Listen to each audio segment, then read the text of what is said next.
అని అన్న బెల్ట్ తీసుకొని కొట్టడానికి వచ్చింది.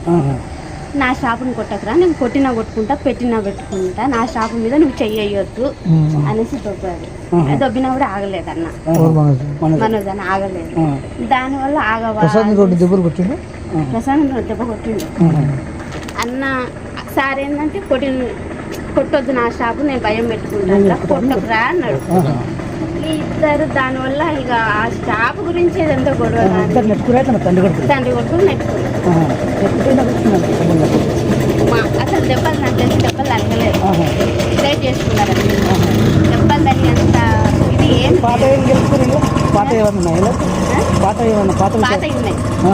అది ఇది ఒకటేసారి. అన్నదమ్ములకు మంచి గద్దలు ఉన్నాయి. ఏమన్నా మౌనిక మేడం చేసుకోవడం ఇష్టం లేదు, ఫస్ట్ నుండి వాళ్ళకి ఇష్టం లేదు. దానివల్ల కొంచెం వాళ్ళు ఫస్ట్ నుండి డిస్టర్బెన్స్ ఆ విషయం మీద. ఎవరికో బాబు ఉన్నాడు, ఆల్రెడీ బాబు ఉన్నాడు కాబట్టి వాళ్ళకి ఇష్టం లేదు. ఇంకా దానివల్ల దూరం అది జాబు వల్లనే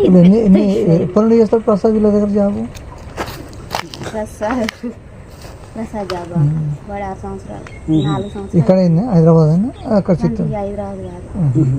కాదు పనిచేస్తారు సార్ దగ్గర. ఇప్పుడు ఇంట్లో ఎవరెవరు ఉన్నారు? మనోజ్ అన్నుండు, మౌనిక ముందు, అమ్ముంది, ముగ్గురు.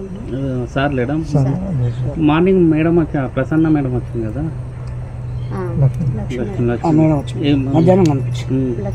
అంటే ఏమన్నా సంజాయించిందా లేకపోతే చెప్తుంది ఇంకా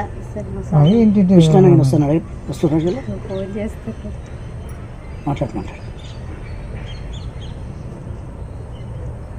అన్న. నా ఫోన్ అందరి ఫోన్ హ్యాండ్ ఓవర్ చేసుకున్నాడు, కానీ నా మీద నమ్మకం ఎక్కువ. నా ఫోన్ ఒక్కటే హ్యాండ్ ఓవర్ చేసుకున్నాడు.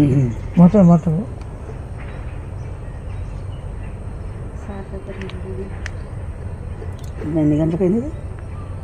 నైట్, శనివారం నైట్.